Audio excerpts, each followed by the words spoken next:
பக்தி ஒளி நேயர்கள் அனைவருக்கும் வணக்கம். இந்த பதிவுல நம்ம பார்க்கக்கூடியது ஆலயம் தொழுவது சாலவும் நன்று. ஒரு கோயிலுக்கு போறோம், ஒரு பெரிய கோயிலுக்கு போறோம், ஒரு சாதாரணமா நம்ம வீட்டு பக்கத்துல இருக்கக்கூடிய ஒரு கோயிலுக்கு போறோம்.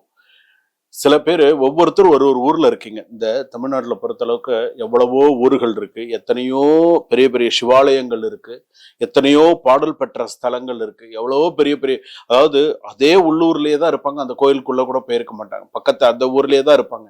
ஆனா அந்த கோயிலோட அருமை பெருமை அவங்களுக்கு தெரியாது. வெளியூர்ல இருந்து பாத்தீங்கன்னா அவ்வளவு கூட்டம் வரும் அந்த கோவிலுக்கு. உள்ளூர் வாசிகள்லாம் எப்பயாவது போவாங்க, சாமி கும்பிடுவாங்க, வருவாங்க. சில பேருக்கு அந்த கோவிலை பத்தின விஷயங்கள் தெரியாது. நிறைய கோவில் இருக்கு, அது மாதிரி நிறைய விஷயங்கள் இருக்கு. அதுலயும் எனக்கு தெரிஞ்ச நான் ஒரு கோவிலை பத்தி சொல்றேன். இந்த பக்கம் அதாவது அந்த மீஞ்சூர் தாண்டி ஒரு இடத்துல ஒரு இடம் இருக்கு, கள்ளீஸ்வரர் கோவில்னு ஒண்ணு இருக்கு. கள்ளீஸ்வரர், அந்த சுவாமி பேரு கள்ளீஸ்வரர் பேரு. அந்த ஸ்தல விருட்சமும் கள்ளி மரம் தான். கள்ளி மரம் தான் ஸ்தல விருட்சமா இருக்கு. அவ்வளவு ஒரு சிறப்பான கோவில்கள்லாம் இருக்கு. 11 குஜன் பூஜை பண்ணின ஸ்தலமா அது. அவ்வளவு விசேஷமான கோவில். ஆண் சிவலிங்க மரமும் இருக்கு, நம்ம பெண் சிவலிங்க மரமும் இருக்காங்க. அந்த நாகலிங்க பூ சொல்றோம் இல்லையா, அந்த நாகலிங்க பூ வந்து ஆண் நாகலிங்க பூவும் இருக்கு, பெண் நாகலிங்க பூவும் இருக்கு அந்த கோவில்ல. அவ்வளோ ஒரு விசேஷமான கோவில். இப்போ நம்ம அந்த கோவில்களை பத்தி சொல்லும் பொழுது, நம்ம அந்த கோவில்ல வந்து நம்ம என்னென்ன செய்யணும் செய்யக்கூடாது, இன்னைக்கு நம்ம கோவில்ல போய் நம்ம செய்யற விஷயங்கள்லாம் ரொம்ப சில நேரத்துல நம்மள அறியாம நம்ம நிறைய தவறு பண்றோம். கோவில்ல நேவேத்தியம் பண்றதுங்கிறது வேற, அன்னதானம் கொடுக்கறதுங்கிறது வேற. இன்னைக்கு அன்னதானம் வாங்கி பாதி சாப்பிட்டு பாதி போட்டுட்டு அப்படியே அந்த தட்டோட, இன்னைக்கு நிறைய இடத்துல நான் கண்ணால பாக்குறேன் அந்த மாதிரி எல்லாம் நிறைய விஷயங்கள் நடக்கிறது. சரிங்க, இப்ப அந்த கோவிலுக்கு போனா என்னென்ன செய்யணும் செய்யக்கூடாது அப்படின்னு நான் ஃபர்ஸ்ட் ஒரு விஷயம் சொல்றேன். இதை வாழ்க்கையில நீங்க கடைபிடித்தீங்கன்னா உங்களுக்கு நல்லது. நீங்க கடைபிடிக்கிறதும் பிடிக்காததும் உங்க கையில இருக்கு. அதாவது இதுதான் நிதர்சனமான உண்மை, இதுக்கு மாற்று கருத்தே கிடையாது. இதை யாராவது தப்புன்னு சொன்னாங்கன்னு வச்சுக்கோங்களேன், அவ்வளவுதான்.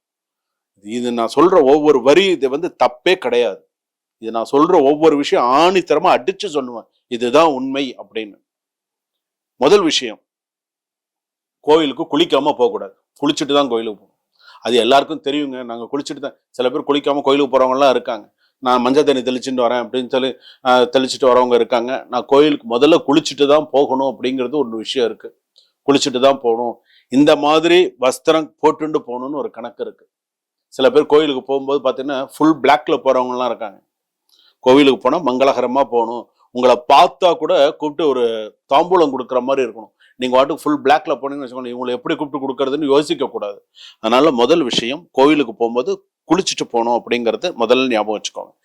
ரெண்டாவது, அபிஷேகம் செய்யும் போது கோவிலை சுற்றக்கூடாது. சுவாமிக்கு அபிஷேகம் நடந்துட்டு இருக்கும்போது கோவிலை சுத்தி வரும். அபிஷேகத்தை கண்கொள்ளா காட்சி. அபிஷேகத்தை நடக்கும்போது சுவாமியை உட்கார்ந்து தரிசனம் பண்ணணும். நீ பார்க்கலன்னு தெரியாது. நீ மற்ற சன்னதி, இப்போ ஒரு கோயில 4 பிரகாரம் இருக்கு, ஒரு கோயில அபிஷேகம் நடக்கிறது அப்படின்னு சொன்னா, இந்த பக்கம் விநாயகர் இருக்கா, விநாயகருக்கு அபிஷேகம் நடக்கல, நீ இந்த பக்கம் சுத்து. அபிஷேகம் பண்ற சன்னதியே அபிஷேகம் நடக்கும்போது சுத்தக்கூடாது. கோவில் சுவாமிக்கு திரை போட்டிருக்கும் போது கோவில் சுத்தக்கூடாது. சுவாமி திரை திறந்திருக்கும் போது தான் சுவாமியை சுத்தணும் அப்படின்னு சில பேர் பார்த்தீங்கன்னா அந்த விஷயத்த, கோவில் திரை போட்டிருக்கும் போது தான் சாமியை சுத்துவாங்க. திரை திறந்திருக்கும் போது தான் சுவாமியை சுத்தணும். அபிஷேகம் பண்ணும்போது சுவாமியை உட்காந்து அபிஷேகம் பார்க்கணும். பஞ்சாரத்தி காமிக்கும் போது கண்ணை திறந்துட்டு பார்க்கணும், கண்ணை மூடிக்கிட்டு பார்க்கக்கூடாது. கோவில்கள்ல அதே போல சொர்ணாபிஷேக தீர்த்தம் தெளிக்கும் போது தலையை குனிஞ்சுட்டு காட்டக்கூடாது, முகத்தை காட்டணும். அப்பதான் இந்த திருஷ்டிகள்லாம் விலகும். அதே போல கோவிலுக்கு போகும்பொழுது வாசனை உள்ள மலர்களை எடுத்து செல்ல வேண்டும். கோயிலுக்கு போனீங்கன்னா இந்த மாதிரி நிறைய நல்ல வாசனை உள்ள மலர்கள், நல்ல ஒரு விஷயங்கள், நல்ல மல்லிகைப்பூ, நிறைய வாசனை உள்ள மலர்களா கோவிலுக்கு எடுத்துன்னு போகணும். கோவில்களில் உள்ள எந்த சிலையும் தொடக்கூடாது, தொடாமல் சுவாமி தரிசனம் பண்ணணும். இன்னைக்கு என்ன பண்றாங்கன்னா, சுவாமிக்கு கீழே அஷ்டபந்தன மருந்துன்னு ஒரு மருந்து சாத்துவாங்க. இன்னைக்கும் சில கிராம கோவில்கள்லாம் பார்த்தீங்கன்னா அதை ஒரு கையால ஒரு கீறுறது, 10th +1 +1 சாமிக்கு பின்னாடி எழுதி வச்சிருப்பான். அதுல இன்னும் பாத்தீங்கன்னா, இன்னும் சில கோயிலெல்லாம் வந்து பாத்தீங்கன்னா ஹார்டின்லாம் போட்டு வச்சிருப்பான், அம்பெல்லாம் விட்டு வச்சிருப்பான். எங்க அதுல இருக்கிற மைய, அதுல இருக்கிற அஷ்டபந்தன மருந்தெல்லாம் எடுத்து இன்னைக்கும் பல கோவில் செவுத்துல எல்லாம் நீங்க இந்த பக்தி ஒளி பாக்குறவங்களுக்கு நிறைய பேருக்கு தெரியும். நீங்க ஹார்ட் அம்பு விடுறது, பேர் எழுதி வைக்கிறது, இந்த மாதிரி வேலையெல்லாம் அதெல்லாம் பண்ணக்கூடாது. அதே போல வந்து பாத்தீங்க அப்படின்னு சொன்னா, சுவாமிக்கு வந்து பாத்தீங்கன்னா கோவில்ல சுவாமி சன்னிதானத்துக்கு முன்னாடி யார் காலையும் விழக்கூடாது. அங்க தெய்வம் தான் பிரதானம்.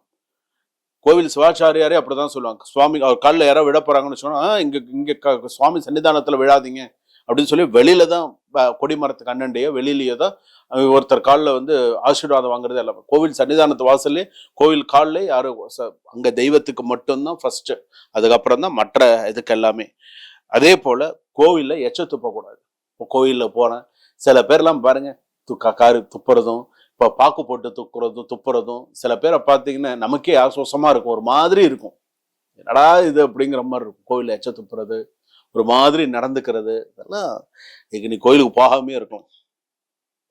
அதே போல கோயிலுக்கு போனா பெண்கள் வந்து பாத்தீங்கன்னா தலை வரக்கூடாது.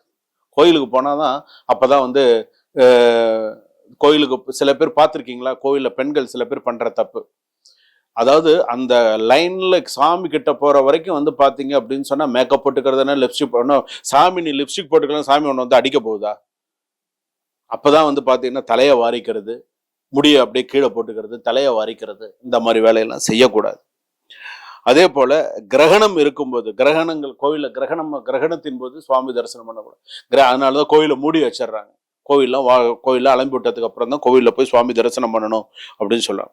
கோவிலுக்குள் வீண் வார்த்தைகளை பேசக்கூடாது. முதல்ல அதை ஞாபகம், வீண் வார்த்தைகள், வம்பு சண்டைகள், கெட்ட வார்த்தைகள் கோவில்ல முதல்ல யூஸ் பண்ணவே கூடாது, பேசவே கூடாது. கெட்ட வார்த்தைகளை முதல்ல இன்னைக்கு யார் பேசுறாங்களோ இன்னைக்கு எல்லாம் இன்னைக்கு பெரிய பெரிய ஆலயங்கள்லாம் வந்து பாத்தீங்கன்னா செக்யூரிட்டி இன்னும் இருக்கிறவங்க எல்லாம் வந்து பாத்தீங்கன்னா வாய்க்கு வந்ததை பேசுறது, தள்ளி விடுறது, போறது, இன்னைக்கெல்லாம் வந்து பாத்தீங்கன்னா ஏன்டா கோயிலுக்கு போறோன்ற மாதிரி இருக்கு, அந்த மாதிரிலாம் இருக்கு. அதே போல வந்து பாத்தீங்கன்னா தரிசனம் முடித்த பின் பெருமாள் கோவிலில் அமரக்கூடாது. நல்ல ஞாபகம் வச்சுக்கோ. சிவபெருமானின் கோவிலில் அமராமல் வரக்கூடாது. சிவன் கோயிலுக்கு போனா உட்கார்ந்துட்டு வரணும், பெருமாள் கோயிலுக்கு போனா உட்கார்றோங்கிறது கிடையாது. எல்லாம் ஞாபகம் வச்சுக்கோங்க. அதே போல வீட்டில் குலதெய்வ வழிபாடு செய்யாமல் வெளியூர் உள்ள ஆலயங்களுக்கு செல்லக்கூடாது. நீ வீட்டுல குலதெய்வத்துக்கு பூஜை பண்ணாம நீ வெளியூர்ல 10 கோயிலுக்கு போனாலும் உனக்கு புண்ணியம் கிடையாது. நீ வெளியூர், நான் காலாஸ்திரி போயிட்டு வந்தேன், என் பொண்ணுக்கு கல்யாணம் ஆகலன்னு, திருமணஞ்சேரி போயிட்டு வந்தேன், என் பொண்ணுக்கு கல்யாணம் ஆகலன்னு, நான் இதுக்கு திருப்பதிக்கு போயிட்டு வந்தேன், என் பொண்ணுக்கு கல்யாணம் ஆகலன்னு, நீ உன் வீட்டு குலதெய்வத்தை பார்க்காம, உன் வீட்டுக்கு குலதெய்வத்துக்கு நீ எதுவுமே செய்யாம நீ ஊரா எத்தனை கோயிலுக்கு போனாச்சு, முதல்ல உன் குலதெய்வத்துக்கு பண்ணு. குலதெய்வத்தை பூரண ஆசீர்வாதத்தோட மற்ற எந்த கோயிலுக்கு போனாலும் உங்களுக்கு பரிபூரண சந்தோஷமும் ஒரு விஷயமும் உங்களுக்கு கிடைக்கும். கோவிலுக்கு போயிட்டு வந்த கையோட கைகால் அலம்பி குளிக்க கூடாது. கோவிலுக்கு போயிட்டு வந்த கையோட கைகால் அலம்பிட்டு குளிக்கிறது செய்யறதெல்லாம் கோயில் போயிட்டு வந்த கையோட 10 நிமிஷம் 15 நிமிஷம் 20 நிமிஷம் அரை மணி நேரம் கழிச்சு சில விஷயங்கள் நம்ம பண்ணணும். அப்பதான் அது வந்து நல்லது. அதே போல வந்து பாத்தீங்கன்னா கோவிலுக்குள் சென்று வெளியே வந்தவுடன் மற்ற அதாவது மற்ற இந்த சுவாமிகள்லாம் இருக்கு இல்லைங்களா, வெளியில இருக்கக்கூடிய சுவாமிகள்லாம் இருக்குல்ல, அப்போ உள்ள போய் சுவாமி தரிசனம் பண்ணிட்டு வெளியில வந்து மற்ற விஷயங்கள்ல சுவாமி கும்பிடுறது இதெல்லாம் செய்யணும். அதே போல ஆண்கள் சொல்றது கொஞ்சம் கஷ்டமா தான் இருக்கும். இன்னைக்கு சில கோயில்ல எல்லாம் பண்றாங்க, பண்ணாம இல்ல. ஆண்கள் லுங்கி கட்டிண்டு ஷார்ட்ஸ் போட்டுலாம் கோயிலுக்கு போக கூடாது. இதெல்லாம் மரியாதையா சொல்லுங்க? பார்த்தா லுங்கி கட்டின்னு கோயிலுக்கு போறதும் ஷார்ட்ஸ் போட்டு கோயிலுக்கு போறதும் மனசுக்கு, அதாவது இன்னைக்கு எத்தனை ஒரு காவி வேஷ்டி இருக்கு, பச்சை வேஷ்டி இருக்கு, மஞ்சள் வேஷ்டி, எத்தனையோ வேஷ்டி இருக்கு. சுவாமிக்கு ஒரு வேஷ்டி கட்டின்னு போனா என்ன, ஒரு சட்டை போட்டு போனா என்ன, சுவாமிக்கு தானே கும்பிட்றேன். சில பேர் வந்து பாத்தீங்கன்னா மாலை போட்டிருக்கிறவங்களுக்கு நான் ஒரு விஷயம் சொல்றேன். மாலை போட்டிருக்கியா, முருகனுக்கு மாலை போட்டிருக்கியா, ரொம்ப அற்புதமான ஒரு விஷயம். சபரிமலைக்கு மாலை போட்டிருக்கியா, அற்புதமான ஒரு விஷயம், அதெல்லாம் நல்ல விஷயம். ஆனா நீ கோயிலுக்கு வரும்போது நீ எப்படி வரணும்? கோயிலுக்கு வரும்போது நீ கழுத்துல துண்டை போட்டுன்னு வர. நீ கோயில் உள்ள என்னைக்கு காலடி எடுத்து வச்சுட்டியோ அப்பயே நீ எடுத்து உன் கழுத்துல போட்டிருக்கிற துண்டை எடுத்து உன் இடுப்புல கட்டிடணும் சுவாமிக்கு. அப்பதான் நீ கொடுக்குற முழு மரியாதை. நீ கழுத்துல துண்டு போட்டுட்டே போய் சாமிக்கு மரியாதை, அது பேர் மரியாதை இல்லை. இதெல்லாம் நீங்க சின்ன சின்ன விஷயங்களை நம்ம தெரிஞ்சுக்கணும். சொல்லுவாங்க சில பேர் கோயிலுப்பா துண்டை எடுத்து இடுப்புல கட்டிக்கணும், சில பேர் தலையில தொப்பி போட்டுட்டே சாமி கும்பிட்றலாம் இருப்போம். சாமி விபூதி வச்சு விடணும். எப்படி தொப்பியில விபூதி வச்சு விட முடியும்? தொப்பி கைட்டா தானே வச்சு விட முடியும். சில பேர் முடி இது வரைக்கும் வளர்த்துருப்பான், முடிய கூட தூக்கமா சாமி விபூதி வச்சு விடுங்க, அப்படியே மூஞ்சியை காட்டுவோம். எத்தனை பேர் காட்டிருக்கீங்கன்னு தெரியாது. நானே சொல்லிடுறேன், டேய் எங்கடா முடியெல்லாம் மேலே தூக்கூடா அப்படின்னு சொல்லி, அப்புறம் முடியெல்லாம் மேலே தூக்கிட்டதுக்கு அப்புறம் தான் நெத்தியே தெரியும் அவனுக்கு. அந்த மாதிரிலாம் இருக்கு. எதுக்கு போறோம்னா, ஒரு கோவிலுக்கு போனா இப்படி எல்லாம் நம்ம சாமி கும்பிடணும், ஒரு கோவிலுக்கு போனா இப்படி எல்லாம் இருக்கணும், இதெல்லாம் செய்யணும் அப்படின்னு ஒரு கணக்கு இருக்கு. அது மாதிரிதான் நம்ம பண்ணணும். புண்ணிய தீர்த்தங்களில், அதாவது எதெல்லாம் புண்ணிய தீர்த்தங்கள், புண்ணிய சில விஷயங்கள் சொல்றோம் இல்லையா, அதெல்லாம் நம்ம கண்டிப்பா நீராடுறது புண்ணியம், இதெல்லாம் விசேஷமானது. அதே போல அந்த ஸ்தல விருட்சம் என்னவோ அந்த ஸ்தல விருட்சத்துக்கு பிரதட்சிணம் பண்றது நல்லது. ஒரு கோயிலுக்கு போறீங்களா, இதுதான் ஸ்தல விருட்சம்னு சொல்றாங்களா, இந்த ஸ்தல விருட்சத்தை கண்டிப்பா நம்ம பிரதட்சிணம் பண்ணணும். அதே போல அதாவது ஒரு விளக்கு ஏத்துறீங்க, கோவிலுக்கு போய் சுவாமி கிட்ட விளக்கு ஏத்துறீங்க அப்படின்னு சொன்னோன்னே, விளக்கு ஏத்தி வைக்கிறது மட்டும்தான் உங்க வேலை. விளக்கு ஏத்தி நீங்க சாமி கிட்ட வைங்க. சில பேர் விளக்கு ஏத்திட்டு தூரக்க நின்று அவங்களே அப்படியே காட்டுறதா? சுவாமிக்கு விளக்கேத்தி ஆத்மார்த்தமா ஒரு திசைக்கு ஒரு பலன் உண்டு. சுவாமிக்கு இப்படிதான் விளக்கேத்தணும், இது பண்ணணும் அப்படின்னு. சில பேர் 2 கையில ஏத்தி 2 கையிலும் இப்படி காட்டுறவங்களா இருக்காங்க. எத்தனை பேர் இந்த தப்பு பண்ணிருக்கீங்க? 2 கையில ஏத்தி இடது கையிலும் வலது கையிலும் ஏத்தி 2 கையிலும் இப்படி இப்படி இப்படி எல்லாம் காட்டுவாங்க. இப்படி காட்டுறதெல்லாம் அப்புறம் இப்படி காட்டுறது சாமிக்கு. கிளாக் வைஸ்ல போயிட்டு அப்புறம் ஆன்டி கிளாக் வைஸ். சரி, அதெல்லாம் நம்ம சொல்லக்கூடாது. அதுக்குன்னு தனியா அதுக்கு சரியா விஷயங்கள்லாம் இருக்கு. எதுக்கு சொல்றேன்னா, கோவில் அப்படின்னு ஆலயம், ஆன்மா லயித்து இருக்கக்கூடிய இடம் ஆலயம். அப்ப ஆன்மா அந்த கோவில் இருக்கக்கூடிய இடம். நம்ம கோவிலுக்கு வந்து மனசு சந்தோஷத்துக்காக கோயிலுக்கு போறோம், நம்ம மனசு நிம்மதிக்காக கோயிலுக்கு போறோம். கோயிலுக்கு போறோம் சண்டை போடுறதுக்காக கோயிலுக்கு போகல. ஸோ நம்ம இந்த விஷயத்துக்காக தான் கோயிலுக்கு போறோம். நம்ம இந்த விஷயத்தை நம்ம என்ன நோக்கத்துக்காக சாமி கும்பிட போறோமோ அந்த நோக்கத்துக்காக சாமி கும்பிடுறோம். ஒரு சினிமா தேட்டருக்கு போறீங்க, ஒரு 3 மணி நேரம் படத்துக்கு அரை மணி நேரம் 3/4 மணி நேரம் வெயிட் பண்ணி நீங்க போய் சாமி பார்த்துட்டு வரீங்க. ஒரு கோயிலுக்கு போறீங்க அப்படின்னு சொன்னா என்ன எவ்வளவு நேரம் ஆகுது, என்ன எவ்வளவு நேரம் அப்படியே பார்த்தீங்கன்னா பதச்சு சட்டை போட்டு ஒரு வழி பண்ணிடுவாங்க. கோயிலுக்கு போனாலும் மன அமைதியோட சாமி கும்பிட்டுடுவாங்க. உங்களுக்கு அந்த தெய்வ தரிசனம் உங்களுக்கு இருக்கணும்னு இருந்தா அது மாறாது. இன்னைக்கும் எத்தனையோ பேர் தன்னுடைய மனசு கஷ்டங்களை எல்லாம் மனக்குறைகளை எல்லாம் மனசுல நினைச்சு வரிசையில நின்று எவ்வளவு நேரம் ஆனாலும் தண்ணி கூட குடிக்காம வரிசையில நின்று சாமி தரிசனம் பண்றவங்களும் இன்னைக்கு நிறைய பேர் இருக்காங்க. இன்னைக்கும் நான் நிறைய பேரை பாக்குறேன், அந்த மாதிரி எல்லாம் நிறைய பேர் பாக்குறேன். கஷ்டப்பட்டு போய் தெய்வத்தை பார்த்ததா தெய்வத்தை இது நீங்க வந்து இது பண்றதெல்லாம் கிடையாது. தெய்வத்தை எந்த அளவுக்கு நீங்க கஷ்டப்பட்டு அந்த தெய்வத்தை எதிர்நோக்கி ஆனந்தமா அந்த கையெடுத்து கும்பிட்டு அந்த சுவாமி தரிசனம் பண்றீங்கன்னா அவ்வளோக்குள்ள உங்களுக்கு நல்லது.